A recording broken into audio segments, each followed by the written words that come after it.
La conspiración de Acuario, libro escrito por Marilyn Ferguson, publicado en 1985. Conspirar, en sentido literal, significa respirar juntos.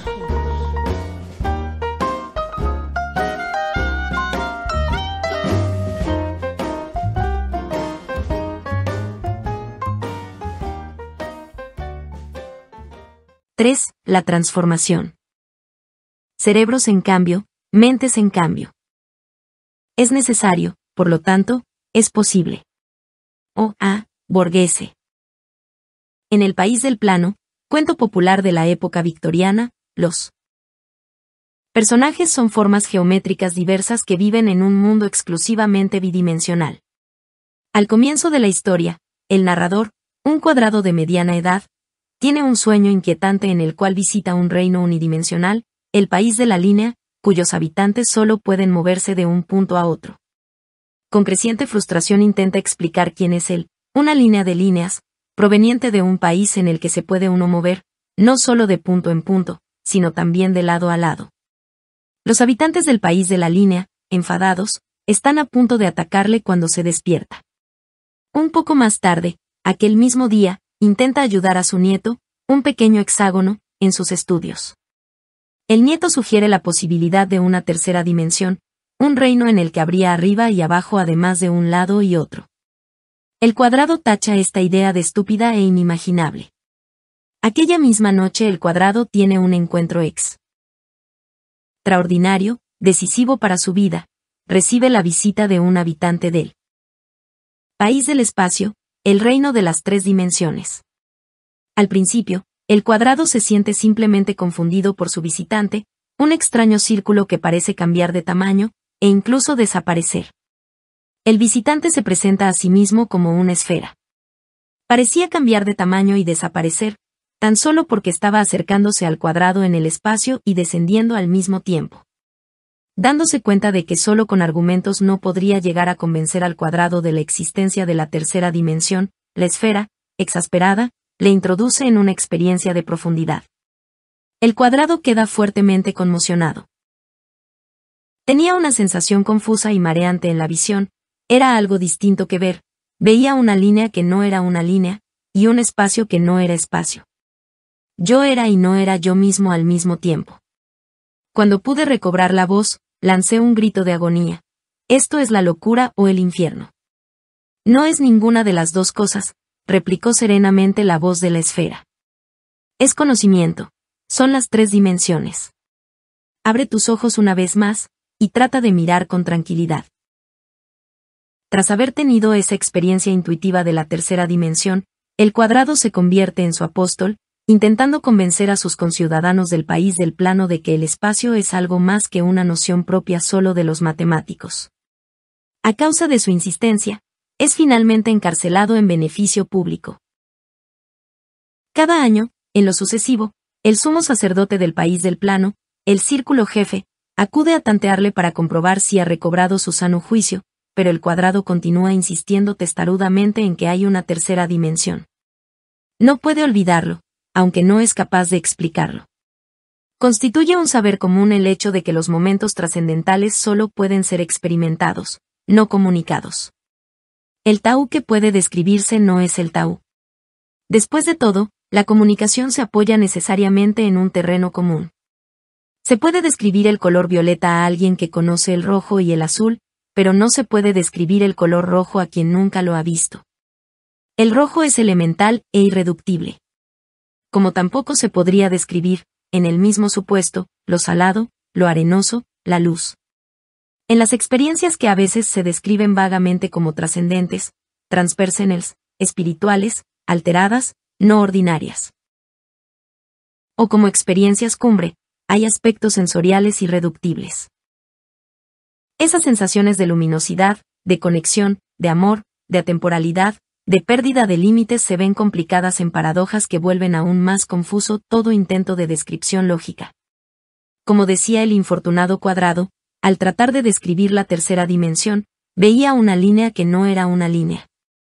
Por inútiles que resulten sus esfuerzos, quienes se han visto conmovidos por experiencias extraordinarias semejantes, se ven forzados a intentar describirlas en un lenguaje espacio-temporal.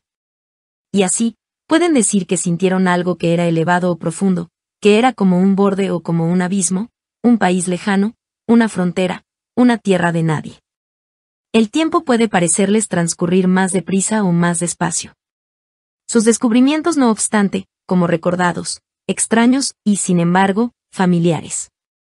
Su perspectiva puede cambiar bruscamente, aunque sea por un momento, superando antiguas contradicciones y toda confusión. Como vimos en el capítulo 2, unas cuantas personas eminentes, mente cuerdas y destacadas creen que la mente humana puede haber alcanzado un nuevo nivel en su evolución, una liberación de potencial comparable al surgimiento del lenguaje. Esta impresionante posibilidad, ¿constituye un sueño utópico, o es una frágil realidad? Hasta hace unos pocos años, las declaraciones sobre la posibilidad de expandir y transformar la conciencia descansaban en evidencias puramente subjetivas. De repente, a través, primero, de un puñado de experimentos en unos cuantos laboratorios de unos pocos investigadores pioneros, y de miles de experiencias realizadas luego, en todo el mundo, comenzó a convertirse en una evidencia innegable. Después de todo, las experiencias de despertar, de fluir, de libertad, de unidad, o de síntesis no suceden solo en la mente. También están en el cerebro. El funcionamiento consciente puede cambiar profundamente, de algún modo. Se han establecido correlaciones entre lo que cuentan los sujetos y la evidencia concreta de cambios físicos operados en ellos, niveles más elevados de integración en el mismo cerebro, un funcionamiento más eficaz de este, la presencia de diferentes armónicos en los ritmos eléctricos cerebrales, cambios en la capacidad de percepción. Muchos investigadores afirman haberse sentido sacudidos por sus propios descubrimientos en torno a cambios del funcionamiento de la conciencia, a causa de su repercusión en un amplio cambio sociológico. No son especulaciones baratas, son realidades firmes que es preciso encarar.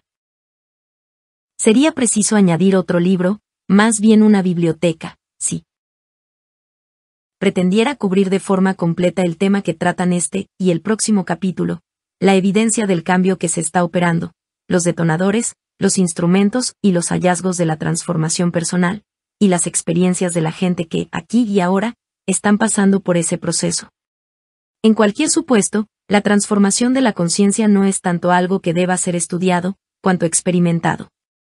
Conviene tener presente que estos dos capítulos ofrecen una panorámica, una sinopsis de un dominio vasto y profundo.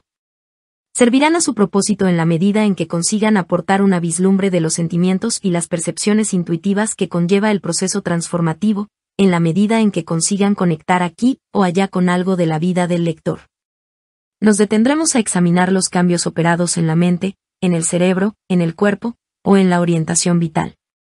Antes de todo, necesitamos contar con una definición operativa de la transformación a que nos referimos, si queremos captar su poder sobre las vidas de los individuos y el modo como origina un profundo cambio social. La conspiración de Acuario es al mismo tiempo causa y efecto de tal transformación. La transformación, una definición. El término transformación posee significados interesantemente paralelos aplicados a las matemáticas, a las ciencias físicas y al cambio humano. Literalmente, transformación significa cambio de forma, reestructuración. Las transformaciones matemáticas, por ejemplo, reformulan un problema en términos nuevos, de modo que pueda ser resuelto. Como veremos más tarde, el cerebro mismo opera sobre la base de complejas transformaciones matemáticas. En las ciencias físicas, una sustancia, al transformarse, adopta una naturaleza o unas características diferentes, como cuando el agua se convierte en hielo o en vapor. Y, por supuesto, hablamos de transformación, aplicada a la gente, en concreto, hablamos de transformación de la conciencia. En este contexto, no se entiende por conciencia el simple hecho de estar despierto y alerta. Se refiere aquí al estado de ser consciente de la propia conciencia. Uno se da cuenta, con nitidez, de que se está dando cuenta. Efectivamente es una nueva perspectiva que permite ver otras perspectivas. Es un cambio de paradigma. El poeta E.E. Cummings se alegraba en cierta ocasión de haber encontrado el ojo de mi ojo, el oído de mi oído. Viendo como ves, decía el título de un libro. Ese darse cuenta del darse cuenta constituye otra dimensión. Las antiguas tradiciones describen la transformación, de modo significativo, como un nuevo ver. Emplean metáforas de luz y claridad. Hablan de intuición uno, de visión. Teilhard decía que la evolución tiende a conseguir unos ojos cada vez más perfectos en un mundo en el que hay siempre más que ver. La mayoría de nosotros pasamos las horas de vigilia dándonos apenas cuenta de los procesos del propio pensamiento, cómo se mueve la mente, qué teme, a qué presta atención, cómo se habla a sí misma, qué es lo que barre a un lado, cómo son nuestras sospechas, nuestros altibajos, nuestras falsas percepciones. En la inmensa mayoría de los casos, comemos, trabajamos, conversamos, nos preocupamos, esperamos, planeamos, hacemos el amor o vamos de compras, todo ello pensando mínimamente en cómo pensamos. El comienzo de la transformación personal es absurdamente fácil. Lo único que tenemos que hacer es prestar atención al propio flujo de la atención. Con ello, hemos añadido, inmediatamente, una nueva perspectiva. La mente puede ahora observar sus muchos estados, sus tensiones corporales, el flujo de la atención, sus alternativas y patrones, sus dolencias y deseos, y la actividad de los diversos sentidos. En la tradición mística se da el nombre de testigo a esa mente oculta tras las bambalinas, la instancia que observa al observador. Este centro de atención, al identificarse con una dimensión más amplia que la conciencia fragmentada ordinaria, es más libre y está mejor informada que ésta. Como hemos de ver, esta más amplia perspectiva tiene acceso a universos de información procesados por el cerebro a un nivel inconsciente, reinos en los cuales de ordinario no podemos penetrar a causa del carácter estático o del control ejercido por la mente superficial, a la que Edward Carpenter llamaba el pequeño yo local. La mente no consciente de sí misma, la conciencia ordinaria, es como un pasajero de un aeroplano, atado a su asiento, con un antifaz sobre los ojos, que ignorase la naturaleza del transporte, las dimensiones del aparato, su alcance, el plan de vuelo y la proximidad de otros pasajeros. La mente consciente de sí misma es el piloto. Este, realmente, es sensible a las reglas de navegación aérea, se siente afectado por el tiempo reinante, y sabe que depende de toda una serie de ayudas a la navegación, pero, aún así, es mucho más libre que la mente pasajera. Todo cuanto puede introducirnos en un estado reflexivo y vigilante tiene el poder de transformarnos, y cualquiera que tenga una inteligencia normal puede emprender ese proceso. De hecho, la mente, que está de suyo preparada para deslizarse a nuevas dimensiones solo con que no se lo impidamos, es el vehículo de su propia transformación. Los conflictos, las contradicciones, los sentimientos encontrados, todo ese huidizo material que de ordinario revolotea en torno a los bordes de la conciencia, puede ser reordenado en niveles cada vez más elevados. Cada nueva integración facilita la siguiente. Algunas veces, a esa conciencia de la conciencia, a ese nivel de testigo, se le designa como una dimensión más alta, expresión que con frecuencia ha sido mal entendida. El psiquiatra Viktor Frankl señalaba que este nivel no implica juicio moral alguno. Una dimensión más alta es simplemente una dimensión que abarca más.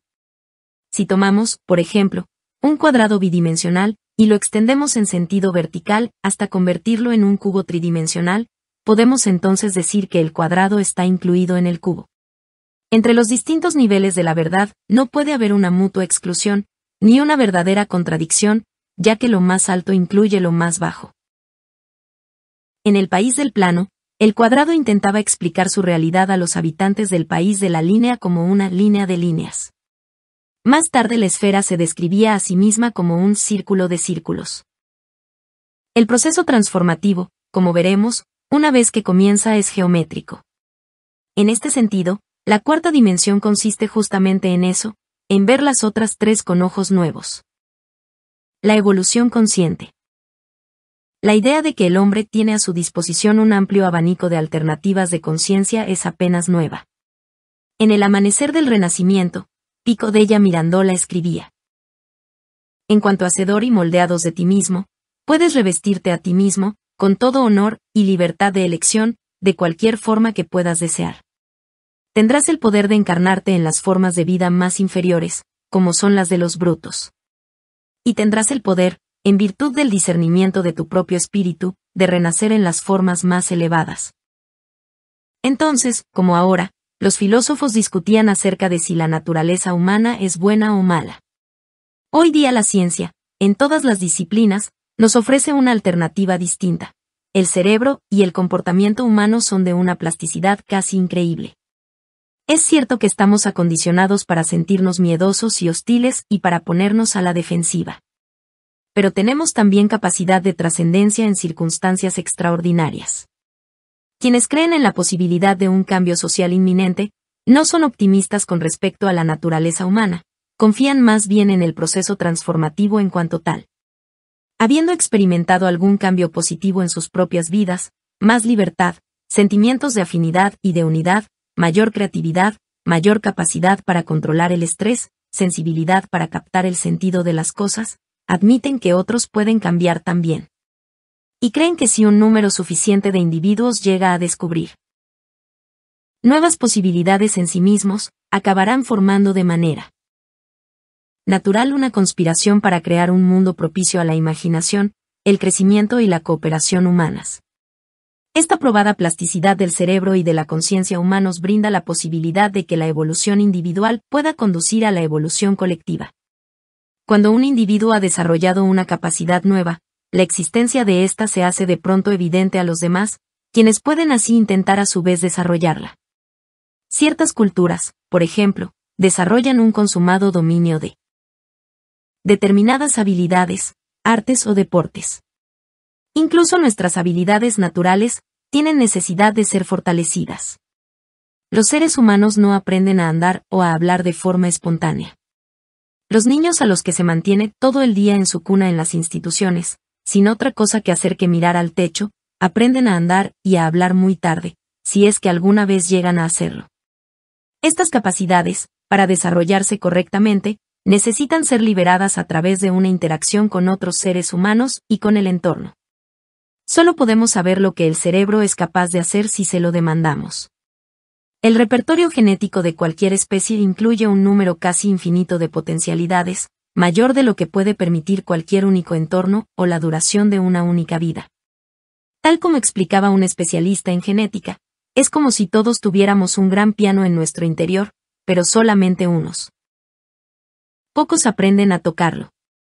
Así como algunos individuos aprenden a desafiar la gravedad al ejecutar determinados ejercicios gimnásticos, o aprenden a distinguir entre varios cientos de variedades de café, de igual forma podemos nosotros ejercitar gimnásticamente la atención y adquirir una sensibilidad interior sutilmente diferenciada.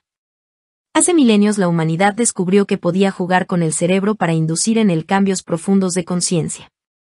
La mente puede aprender a mirarse a sí misma y a examinar sus propias realidades de maneras que rara vez ocurren espontáneamente. Esos sistemas, instrumentos de una seria exploración interior, son los que han hecho posible la evolución consciente de la conciencia. El creciente reconocimiento universal de semejante posibilidad y de las formas como puede ser actualizada, constituye el mayor logro tecnológico de nuestro tiempo. William James, en un pasaje famoso, invitaba a sus contemporáneos a prestar atención a tales cambios. La conciencia vigil normal, la conciencia racional, como la llamamos, no es sino un tipo especial de conciencia, mientras que en torno a ella, separadas de ella tan solo por una finísima pantalla, yacen formas potenciales de conciencia enteramente diferentes. Podemos ir por la vida sin siquiera sospechar su existencia, pero basta aplicar los estímulos necesarios, para que al primer toque aparezcan ahí en toda su integridad. Ninguna descripción del universo que deje a un lado, sin considerarlas, estas otras formas de conciencia, puede considerarse concluyente. Nuestras maneras de cambiar. Pueden distinguirse 4 maneras principales de cambiar nuestras mentes cuando reciben una información nueva y conflictiva. La más fácil, y también la más limitada, es la que podríamos llamar cambio por excepción.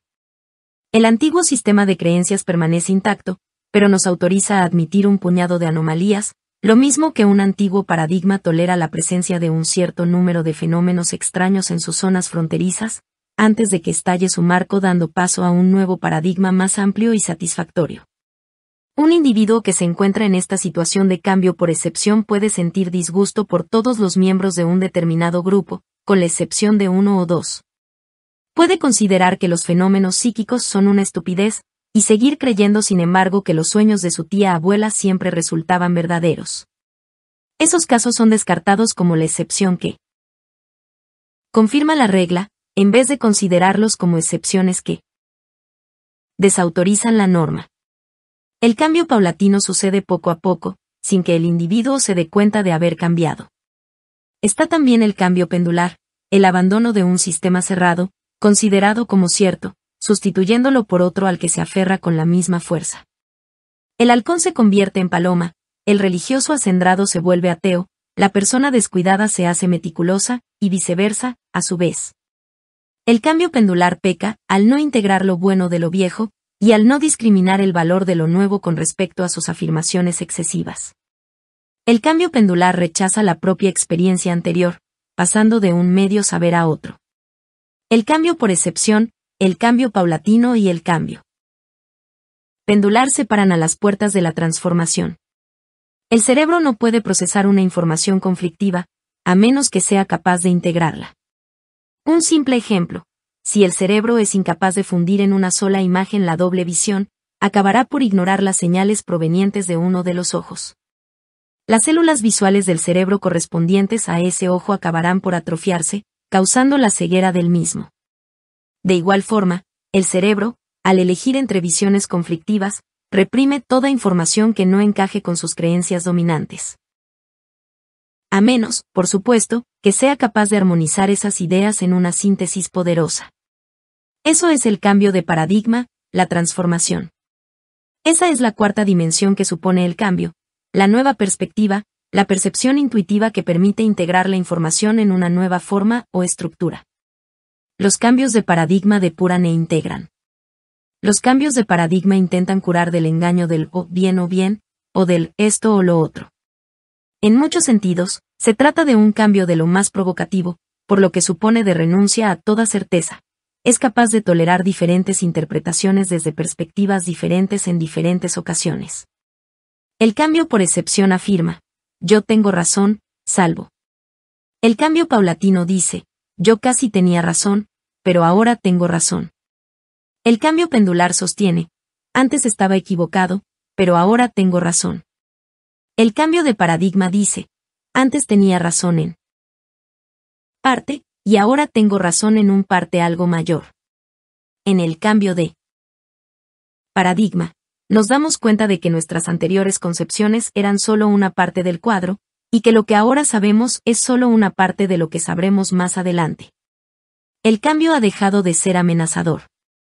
El cambio absorbe, ensancha, enriquece. Lo desconocido se convierte en territorio amistoso e interesante.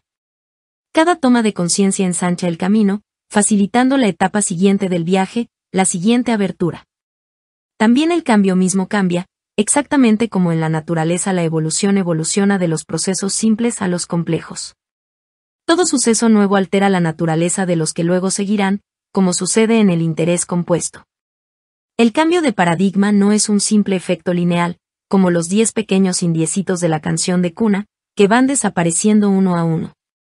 Es un cambio de patrones repentino, una espiral, y a veces un cataclismo. Si despertamos al flujo y a las alteraciones de la propia conciencia, aumentamos el cambio. La síntesis engendra la síntesis. El estrés y la transformación. Supuestas las circunstancias adecuadas, el cerebro humano tiene ilimitadas posibilidades de cambiar de paradigma. Puede ordenarse y reordenarse a sí mismo, y es capaz de integrar y trascender antiguos conflictos. Todo lo que viene a dislocar el antiguo orden establecido en nuestra vida es un desencadenante potencial de transformación, de una puesta en movimiento hacia una mayor madurez, hacia una apertura y un poderío acrecentados. A veces, el elemento perturbador es el estrés que sigue explicablemente a la pérdida de un trabajo, a un divorcio, una enfermedad grave, dificultades financieras, la muerte de un familiar, el encarcelamiento, e incluso a un éxito o una promoción repentinos. O puede ser un estrés intelectual más sutil, una relación estrecha con alguien cuyas opiniones difieren notoriamente de aquellas que siempre habíamos mantenido, o un nuevo entorno, un país extranjero, por ejemplo. El estrés personal, lo mismo que el estrés colectivo de nuestra época, el tan debatido SOP del futuro, pueden convertirse en agentes transformadores, una vez que sabemos cómo integrarlos. Por ironía de esta época nuestra, nostálgica de otros tiempos más sencillos, puede ser la turbulencia de este siglo XX la que nos esté llevando a la eclosión de cambio y de creatividad con que soñaban ya. Épocas pasadas. La cultura entera está atravesando traumas y tensiones que están reclamando un nuevo orden.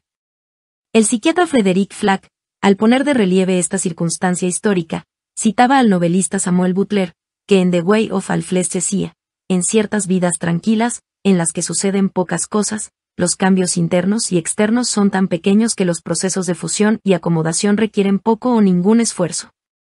En otras vidas hay un gran esfuerzo, pero en ellas el poder de fusión y acomodación es también mayor. Flack añade. Ese poder de fundirse y acomodarse al que se refería Butler es en realidad la creatividad. Eso era en 1885. Hoy día hay cada vez menos gente a quienes sus vidas les parecen tranquilas o que les suceden pocas cosas. Los cambios tienen lugar a un ritmo acelerado y afectan a todo el mundo de algún modo. En un mundo en el que las tensiones personales y culturales son crecientemente complejas, no podemos permitirnos seguir usando nuestras habilidades creativas solo para resolver aquí y ahora problemas específicos. Nuestra salud física y mental exige que aprendamos a llevar una vida genuinamente creativa. Nos sentimos turbados por muchas cosas que no conseguimos hacer encajar, por las 1000 paradojas de la vida cotidiana. El trabajo debería, ante todo, tener algún sentido, y debería estar bien remunerado. Los niños deberían ser libres, y también deberían ser controlados. Nos sentimos desgarrados entre lo que los otros quieren de nosotros, y lo que nosotros querríamos para nosotros mismos. Queremos ser compasivos, pero honestos. Queremos tener seguridad, pero queremos ser espontáneos. El estrés, el dolor, las paradojas, los conflictos, las prioridades opuestas, todos llevan en sí mismos sus propios remedios, si sabemos prestarles toda la atención que requieren. Cuando tratamos nuestras tensiones de forma indirecta, cuando intentamos ahogarlas o vacilamos ante ellas, vivimos de forma indirecta. Nos escabullimos de la transformación. La vía del escape. Al nivel de la conciencia ordinaria, negamos el dolor y la paradoja. Les administramos Valium, les atontamos con alcohol, o les distraemos con la televisión. Negar es una forma de vivir. Dicho de manera más precisa, es un modo de disminuir la vida, de hacerla parecer más soportable. La negación es la alternativa de la transformación. Negación personal, negación mutua, negación colectiva. Negación de hechos y de sentimientos. Negación de la propia experiencia, olvido voluntario de lo que vemos y oímos. Negación de la propia capacidad. Los políticos niegan los problemas, los padres niegan su vulnerabilidad, los maestros niegan sus proclividades, los niños niegan sus intenciones. Por encima de todo, negamos lo que sabemos está en nuestro corazón. Estamos presos entre dos mecanismos evolutivos diferentes, la negación y la transformación. Hemos evolucionado, gracias a la capacidad de reprimir el dolor y de excluir por filtrado la información. Periférica. Ambas son estrategias muy útiles a corto plazo, que permitían a nuestros antepasados apartar a un lado estímulos que podían resultar excesivos en una situación de emergencia, en que, estimulados por el síndrome de lucha o huida, tenían que enfrentarse a un peligro físico. La capacidad de negación es un ejemplo de la miopía de que puede a veces adolecer nuestro cuerpo. Algunas respuestas cerebro-orales automáticas son, a la larga, más fuente de daño que de ayuda. La formación de tejido cicatrizado, por ejemplo, impide que puedan reconectarse los nervios en la médula después de un accidente. En muchas heridas, la hinchazón resulta más dañina que el trauma original. Y más que los virus en sí, nos pone enfermos la histérica reacción excesiva de nuestro cuerpo frente a ellos.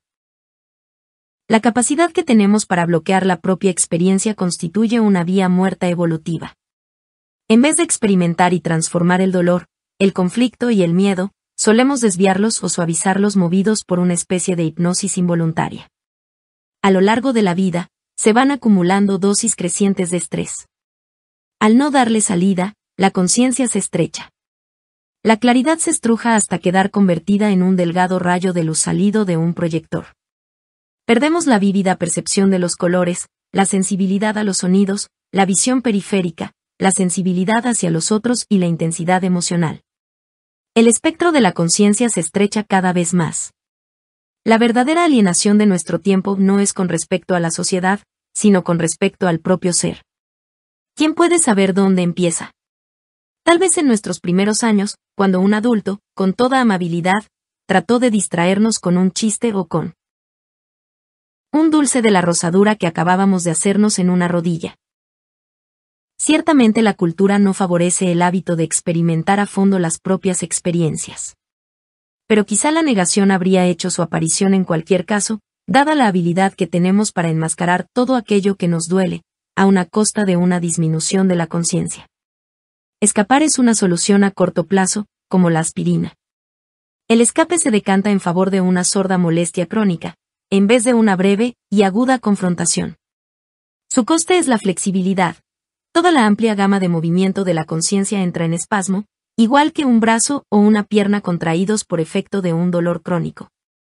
La negación, aunque constituya una respuesta humana y natural, exige el pago de un precio terrible. Es como si nos hubiéramos instalado a vivir en la antesala de la propia vida. Y, al final, no funciona. Una parte del ser siente agudamente todo el dolor reprimido. La mayoría de los psicólogos ha usado durante un siglo un modelo burocrático de la mente consciente, como capitán en la cima, el subconsciente, como un lugarteniente poco fiable, y el inconsciente mucho más abajo, como un pelotón indisciplinado de energías eróticas, arquetipos y curiosidades. Produce desconcierto entonces, enterarse de que una instancia coconsciente ha estado operando todo el tiempo a nuestro lado, una dimensión de conciencia a la que Ernest Hilgard, psicólogo de Stanford, ha dado el nombre de observador oculto. Experimentos de laboratorio realizados en Stanford han demostrado que el dolor y otros estímulos, que no pueden recordar los sujetos hipnotizados, pueden ser reconocidos por otra parte de su ser. Esta instancia consciente está siempre presente, está siempre sintiendo en plenitud. Y se la puede solicitar muy fácilmente, según han demostrado los experimentos de Hilgard. Por ejemplo, una mujer hipnotizada, con una mano inmersa en agua helada, informaba en todo momento, en una escala de dolor de 0 a 10, que el dolor que sentía en esa mano era 0.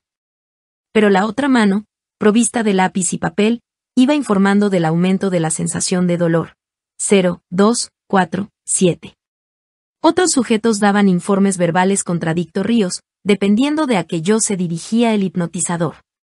Todas las experiencias y emociones negadas resuenan incesantemente, como discos rayados, en la otra mitad del ser. Para mantener toda esta información circulando fuera del ámbito de la conciencia ordinaria, se requiere dedicar una cantidad impresionante de energía. No es de extrañar si sentimos malestar, si nos sentimos fatigados, alienados. Dos estrategias fundamentales están a nuestro alcance: la vía del escape y la vía de la atención. En su diario, escrito en 1918, Hermann Hesse recordaba un sueño en el que oía dos voces distintas. La primera le invitaba a buscar fuerzas para superar el sufrimiento, para encontrar la calma. Sonaba como si fuese la voz de los padres, del colegio, de Kant o de los curas. Pero la segunda voz, que venía de más lejos, a modo de causa primordial, decía que el sufrimiento solamente duele porque lo tememos, porque nos quejamos de él, porque lo huimos. Sabes muy bien, en el fondo de ti mismo, que no hay más magia, ni más poder, ni más salvación, que lo que llamarnos amor. Pues bien, entonces ama tu sufrimiento. No le opongas resistencia, no le huyas. Entrégate a él. Solamente te duele a causa de la aversión que le tienes, solo por eso. El dolor es la aversión, la magia curativa es la atención. Si le prestamos suficiente atención, el dolor puede dar respuesta a nuestras más cruciales preguntas, incluso sin haber llegado a formulárnoslas. La única forma de salir del sufrimiento es pasando a través de él. Como dice un antiguo texto sánscrito, no intentes esquivar el dolor, pretendiendo que no es real. Si buscas la serenidad en la unidad, el dolor se desvanecerá por sí mismo. Conflicto, dolor, tensiones, miedos, paradojas, son otras tantas transformaciones que intentan salir a la luz. El proceso transformativo comienza desde el momento que decidimos afrontarlos. ¿Quiénes descubren este fenómeno, sea por azar o como resultado de una búsqueda personal, poco a poco llegan a darse cuenta que la recompensa bien merece el miedo a una vida no anestesiada? La resolución del conflicto o del dolor, la sensación de liberación que ello produce, facilita el afrontamiento de crisis y paradojas sucesivas. La vía de la atención. Tenemos capacidad biológica para negar el estrés, o bien para transformarlo prestándole atención. Descubrimientos recientes sobre el cerebro nos ayudan a comprender los aspectos tanto psicológicos como fisiológicos de ambas opciones, y cómo es que la vía de la atención supone una elección deliberada. Los hemisferios derecho e izquierdo del cerebro están en continua interacción, pero cada uno de ellos tiene también ciertas funciones que le son propias. Estas funciones especializadas de los hemisferios fueron observadas por primera vez al estudiar los efectos de traumatismos que afectaban solamente a uno u otro lado del cerebro. Más tarde, se elaboraron técnicas más sofisticadas para detectar las diferencias. Por ejemplo, se proyectaban simultáneamente imágenes diferentes sobre los campos visuales izquierdo y derecho, o se hacía escuchar tonos diferentes al mismo tiempo en la oreja derecha y en la izquierda. También el examen post-mortem del cerebro mostró sutiles diferencias entre ambos lados.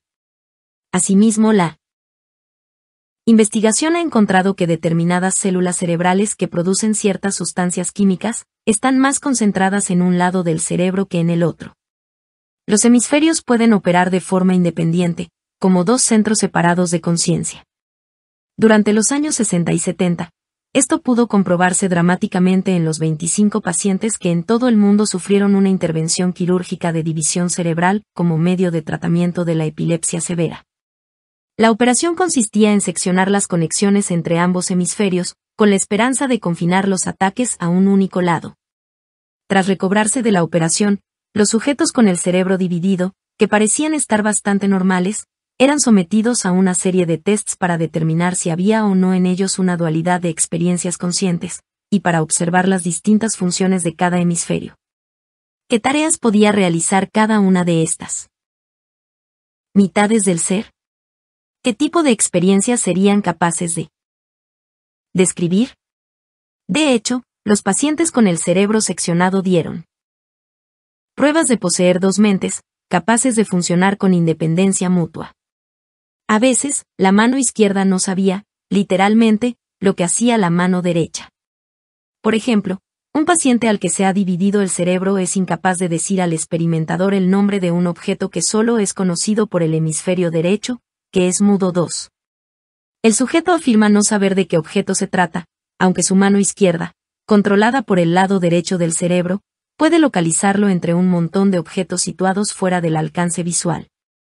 Si un paciente con el cerebro dividido intenta copiar formas simples con su mano derecha, controlada por el lado izquierdo del cerebro, incapaz de comprender relaciones espaciales, la mano izquierda puede echarle una mano para finalizar la tarea.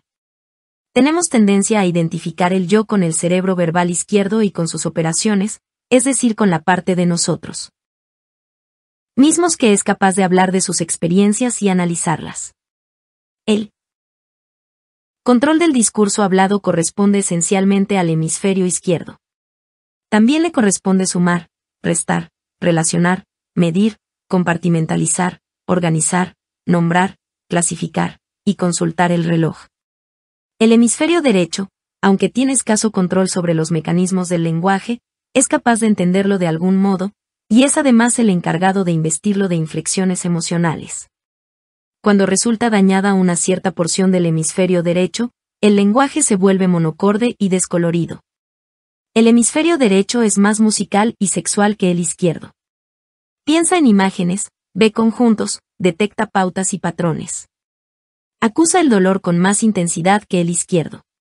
Usando la expresión de M. Celoan, el cerebro derecho sintoniza la información, y el izquierdo la encaja. El izquierdo se ocupa del pasado, comparando la experiencia de cada momento con experiencias anteriores, tratando de categorizarla. El hemisferio derecho se responsabiliza de lo nuevo, de lo desconocido. El izquierdo opera sacando fotos, el derecho contempla películas. El cerebro derecho es capaz de completar imágenes visuales incompletas, es decir, puede identificar una forma sugerida apenas por unas pocas líneas. Mentalmente conecta los puntos, desvelando el patrón oculto. Como dirían los psicólogos, el cerebro derecho completa la gestalt. Es globalizador, holístico. Detectar tendencias y patrones es una habilidad fundamental. Cuanto más capaces seamos de obtener una imagen precisa a partir de una información mínima, tanto mejor equipados estaremos para sobrevivir. Usamos esa habilidad de detectar patrones visuales en muchas situaciones de la vida corriente, como cuando leemos un mensaje escrito a mano en que las letras están parcialmente deformadas. La habilidad de entresacar patrones o pautas a partir de una información limitada explica el éxito de algunos políticos y comerciantes, especialmente dotados para detectar tendencias que se esbozan. También faculta al médico para diagnosticar una enfermedad, o permite al terapeuta apreciar una pauta insana en una persona o en una familia. El hemisferio derecho está profusamente conectado con el antiguo cerebro límbico, conocido como cerebro emocional. Las misteriosas estructuras límbicas tienen que ver con los procesos de memoria, y cuando se les estimula eléctricamente, se producen muchos fenómenos de alteración de los estados de conciencia. En el sentido clásico de mente y corazón, puede decirse que este compuesto hemisferio derecho circuito límbico es el cerebro corazón. Si decimos, por ejemplo, el corazón tiene sus razones, nos estamos refiriendo a la respuesta, en términos de sentimientos profundos que ha sido procesada por el otro lado del cerebro. Por razones tanto culturales como biológicas, en la mayoría de nosotros la conciencia parece estar dominada por el cerebro izquierdo. Los investigadores informan que, en algunos casos, el cerebro izquierdo puede incluso asumir tareas que de suyo son propias del hemisferio derecho. Limitamos de hecho buena parte nuestro potencial consciente a la simple función cerebral consistente en reducir las cosas a sus elementos componentes. Y saboteamos con ello la pura estrategia de detección de sentido que poseemos, porque el cerebro izquierdo, habituado como está a cortar todo conflicto que pueda provenir del derecho, se priva también con ello de la habilidad de éste para detectar pautas y patrones y ver el conjunto. Sin necesidad de bisturí, nos hacemos a nosotros mismos una operación de división del cerebro. Aislamos uno de otro la mente y el corazón. Cortado de la fantasía, los sueños, las intuiciones y los procesos holísticos del cerebro derecho, el izquierdo se vuelve estéril. Y el cerebro derecho, al no integrarse con las facultades organizadoras de su compañero, se ve condenado a reciclar inútilmente una y otra vez su propia carga emocional. Los sentimientos, dañados, pueden degenerar, en perjuicio del individuo, en fatiga, enfermedad, neurosis, una difusa sensación de que algo anda mal, de que algo falta, una especie de nostalgia cósmica, en una palabra. Esa fragmentación hace que se resienta nuestra salud y nuestra capacidad de intimidad. Como veremos en el capítulo 9, también hace que se resienta nuestra capacidad de aprendizaje, de creación, de innovación. Conocer y nombrar. La materia prima de la transformación humana está en torno y dentro de nosotros, omnipresente e invisible como el oxígeno. Nadamos en un mar de conocimientos que no reconocemos, al venir mediatizados por el campo del cerebro que es incapaz de dar nombre a lo que sabe. Existen técnicas capaces de ayudarnos a poner nombre a todos nuestros sueños y pesadillas. Están diseñadas especialmente para volver a abrir al tráfico el puente que separa la derecha de la izquierda, y para aumentar en el cerebro izquierdo la conciencia respecto de su correlato. La meditación, el canto y técnicas similares aumentan la coherencia y armonía de las frecuencias cerebrales, introducen una mayor sincronía entre los hemisferios, lo que sugiere un orden más elevado de funcionamiento. En ocasiones, el nuevo orden parece reclutar un número creciente de células nerviosas, hasta que todas las regiones del cerebro parecen latir al unísono, como por efecto de una coreografía o una orquestación. Las frecuencias cerebrales de uno y otro lado, generalmente asincrónicas, comienzan a marchar de la mano y al mismo paso. Incluso la actividad eléctrica cerebral de las estructuras más antiguas del cerebro pueden mostrar también una inesperada sincronía con el neocórtex. Un ejemplo de estas técnicas, desarrollado por Eugene Gendlin, psicólogo de la Universidad de Chicago, consiste en enfocar la atención. La gente que usa esta técnica aprende a sentarse tranquilamente, dejando que brote el sentimiento o el aura anejo a un tema particular. De hecho, le piden que se manifieste y se identifique. Normalmente, después de medio minuto o cosa así, acude a la mente una palabra o una frase. Si es lo que corresponde, el cuerpo responde infaliblemente. Gendlin lo describe así. Según afluyen esas palabras extrañas, uno percibe una sensación aguda, como de alivio, o de cambio, antes de poder decir, por lo general, en qué consiste ese cambio. A veces, esas palabras no son en sí mismas especialmente impresionantes o nuevas, pero son justamente esas palabras, y no otras, las que producen el efecto experimental. 3. La investigación demuestra que esas sensaciones de cambio van acompañadas de un cambio pronunciado de los armónicos de las ondas cerebrales. Una pauta específica y compleja parece correlacionarse con esa experiencia intuitiva. La actividad del cerebro se integra a un nivel superior. Y cuando alguien anuncia que se siente atascado, puede detectarse el colapso de esos mismos armónicos en el EEG. Todo aquello que alza las barreras, permitiendo emerger material no reconocido, es transformador. El reconocimiento, literalmente, volver a conocer, tiene lugar cuando el cerebro analítico, con su poder de nombrar y clasificar, admite con plena conciencia la sabiduría de su otra mitad. La parte organizativa del cerebro solo puede comprender lo que encaja en su marco anterior de conocimientos. El lenguaje trae a la luz de la plena conciencia lo extraño, lo desconocido, y decimos por supuesto. En la filosofía griega, el logos, la palabra, era el principio divino de ordenación, capaz de encajar lo nuevo o extraño en el esquema general de las cosas. Siempre que damos un nombre a las cosas, estructuramos la conciencia. Mirando a la gran transformación social que se aproxima, podemos observar una y otra vez que nuevos nombres despiertan nuevas perspectivas: nacimiento sin violencia, simplicidad voluntaria, tecnología apropiada, cambio de paradigma. El lenguaje rescata del limbo lo desconocido, expresándolo de tal modo que todo el cerebro pueda entenderlo. Los cantos, los mantras, la poesía y las palabras sagradas secretas son otros tantos puentes tendidos entre ambos cerebros. El artista se enfrenta a una forma, decía una vez Martin Buber, si acierta a conferir la palabra primordial, sacada de su interior, a la forma que aparece, entonces la corriente de poder fluye eficazmente y la obra surge. Dada la complejidad del cerebro, pueden transcurrir generaciones antes de que la ciencia llegue a comprender los procesos que nos permiten saber sin saber que sabemos. Pero no importa, lo que cuenta es que hay algo dentro de nosotros que es más sabio y está mejor informado que nuestra conciencia ordinaria. Y si tenemos un aliado semejante en nuestro propio interior, ¿por qué empeñarnos en caminar en solitario? Descubrir el centro. La unión de las dos mentes crea algo nuevo. Conocer con todo el cerebro va mucho más allá que la suma de sus partes, y es algo diferente de una y otra. Según John Middleton Merry, crítico literario británico, la reconciliación de mente y corazón es el misterio central de toda religión elevada. En los años 40, Merry escribía que un número creciente de hombres y mujeres, a través de la fusión del intelecto y la emoción, se estaban convirtiendo en una nueva especie de ser humano. La mayoría de la gente, decía, huye del conflicto interior, y se refugia en la fe, en la actividad o en la negación. Pero siempre había algunos en quienes estos opiáceos se negaban a funcionar. Su mente y su corazón insistían cada uno por su lado en sus derechos, sin poder llegar a reconciliarse. En el centro de su ser se instalaba un punto muerto, que los llevaba paulatinamente a un estado de aislamiento, abandono y desesperación. Su división interior era completa.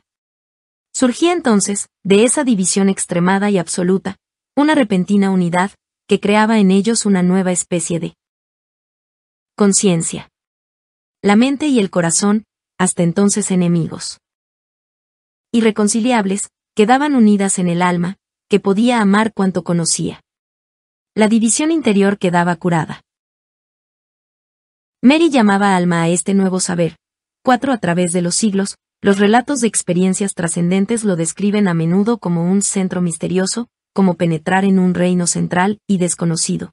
5. Este centro trascendente se encuentra en el acervo de todas las culturas, representado en mandeles, en la alquimia, en la cámara real de las pirámides. Un fuego en el medio, en el Sancte Sanctorum, el santo de los santos. Nosotros nos sentamos en un círculo y suponemos, escribía Robert Frost, pero el secreto se sienta en el medio y sabe. Escapar de la prisión de las dos mentes, tarea específica de la transformación, es el gran tema que atraviesa las novelas de Hesse, El lobo estepario, Narciso y Goldmundo, El juego de Avalorios, Damien y Siddhartha.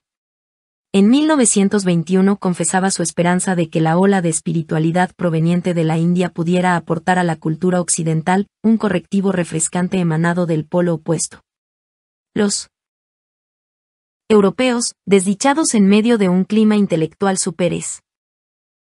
especializado, no se estaban volviendo tanto a Buda o a Lao Tse, decía, cuanto hacia la meditación, técnica cuyo más alto resultado es la pura armonía, en una cooperación igual y simultánea del pensamiento lógico y el intuitivo.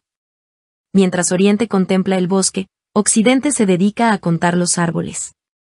No obstante, la aspiración a la plenitud resurge como tema mítico en todas las culturas. Todas aspiran al todo. Y muchas de ellas trascienden la división. El poder del verdadero centro es con toda probabilidad el instrumento de sabiduría humana más frecuentemente relegado. Es como un mismo mensaje que arriba a la playa una y otra vez, sin que nadie rompa la botella y, menos aún, descifre la clave. Ciertamente, como decía Hesse, muchos profesores alemanes temían nerviosos que la intelectualidad occidental pudiera ahogarse en medio de un diluvio budista. Pero Occidente, comentaba secamente, no se va a ahogar. De hecho, a todos los efectos, Occidente no ha hecho sino comenzar a percatarse, hace bien poco tiempo, de las botellas que siguen meciéndose en la orilla y de las mareas que las han arrastrado hasta aquí. Al enumerar la diversidad de caminos espirituales, Aldous Huxley recomendaba la puerta central, por encima de los caminos puramente intelectuales o puramente prácticos. El mejor de ambos mundos, el mejor de todos los mundos. No se trata tanto de sustituir, señalaba recientemente un pensador oriental, cuanto de equilibrar. El atractivo de la nueva perspectiva no puede mantenerse por un periodo indefinido. Inevitablemente, y con frecuencia, el individuo recae en sus antiguas posiciones, en sus viejas polaridades, en sus viejas maneras. En Mount Antelope, René Daumal describía así el salto atrás. No puedes permanecer en la cima para siempre. Tienes que descender de nuevo. De modo que, primeramente, ¿para qué preocuparse? Solo esto, lo que está arriba conoce a lo que está debajo, pero lo que está debajo no conoce lo que está arriba. Uno trepa, uno ve, uno desciende.